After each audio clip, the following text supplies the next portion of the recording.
बताइए, ढाका वासियों ने काफी जोरदार स्वागत किया है, कितने जगह माला पहनाया गया आपको?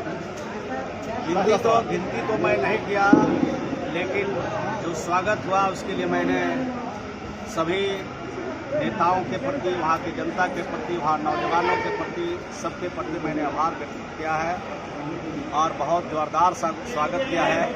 और सिर्फ स्वागत लेके मैं नहीं जा रहा हूँ, बिहार पर विशेष तौर पर ध्यान भी मैं रखूँगा।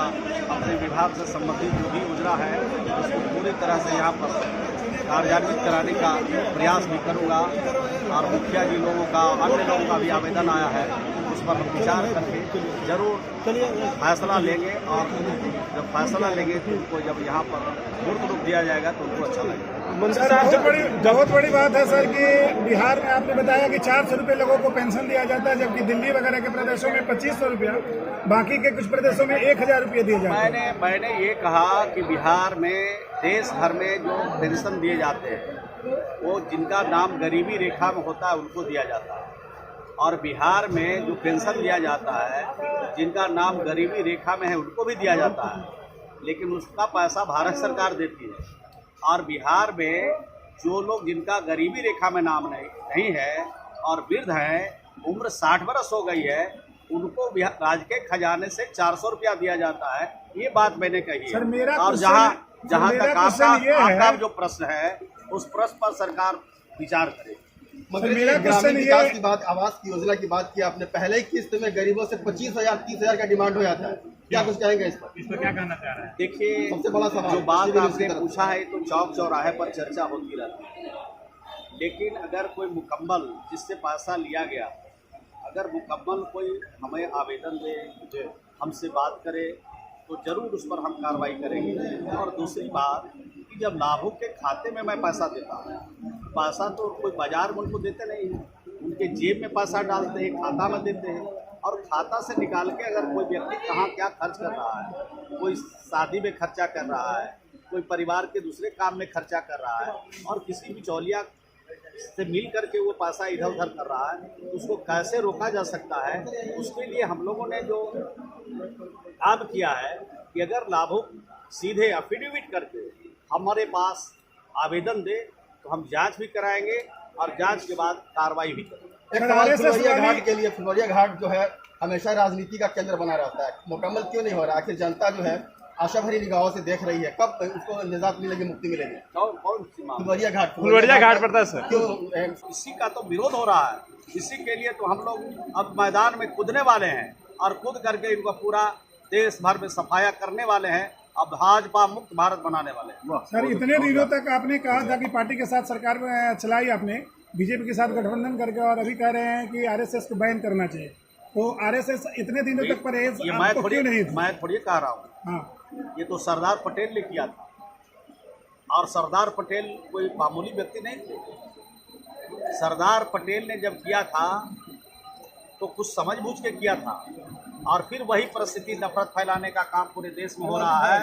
भड़काऊ भाषण दे करके आपस के मिल्लत को, प्रेम को, एक गांव में जो आज सब लोग रह रहे हैं उसमें तनाव पैदा करने का काम हो रहा है। इसको किसी भी कीमत बर्दाश्त नहीं किया जाए। जांच एजेंसियों के दुरुपयोग पर क्या कहेंगे? मांग करते हैं क्या? बिल्कुल करते हैं, होना चाहिए। जो ऐसे जो नफरत फैलाता हो, जो समाज में तनाव पैदा करता हो, समाज में गैर बराबरी पैदा करना करता है, उसके खिलाफ सख्त कार्रवाई होनी चाहिए। आरएसएस के अलावा और कोई संगठन है क्या आपके? जो भी संगठन करे, जो भी इस तरह का नफरत फैलाने का काम करे, व्यक्ति करे, तो व्यक्ति पर भी कार्रवाई होनी चाहिए। समाज आज भाईचारा चाहता है, प्रेम चाहता है, आपस में मिल्लत चाहता है, इस धारा को आगे बढ़ाना है। जिस तरह से केंद्र सरकार जांच एजेंसियों का दुरुपयोग करे, उस पर क्या कहना चाहेंगे? आप ही ज्यादा जानते हैं जी। दुरुपयोग तो इतना हो रहा है जी। एक भाजपा का नेता का नाम सुने हैं कि घरे गए हैं? भाजपा का नेता क्या है, नाम छापामारी हो रहा है जी। अभी गुजरात में जिनको अध्यक्ष बनाया गया, देख रहे हैं, चल रहा है। कहने का मतलब है कि उनके पास ऐसा बासी मशीन है कि आज सुबह शाम में चले जाइए, आज सुबह एकदम सत हरिचंद्र बन के निकल जाइए। तो ये जो बासिंग मशीन जो उनके पास है वो 2024 में धरा जाएगा कि वॉशिंग मशीन में कौन पाउडर इस्तेमाल करते थे और वही पाउडर इस्तेमाल करके बदला जाएगा। पड़ता सर क्यों इसका निर्माण क्यों नहीं हो रहा? जो दो कई जिलों को जोड़ती है। पुल बनाने के जी पुल बन रहा है लगभग कई सालों से, मतलब हर नेता आते हैं अपने आश्वासन देकर चले जाते हैं, लेकिन पूर्ण रूप से उसका कार्य नहीं हो पाता। निर्माणाधीन है वो। निर्माणाधीन है सर। निर्माणाधीन है। जी सर। आपने इस सवाल को उठाया है, बहुत गंभीरता से लेंगे और जब दोबारा मैं आऊँ तो इस सवाल का पुख्ता जवाब यहाँ पर देने के लिए मेरे पास पर्याप्त चाहिए, हमारे पास वो मैं जरूर करूँगा।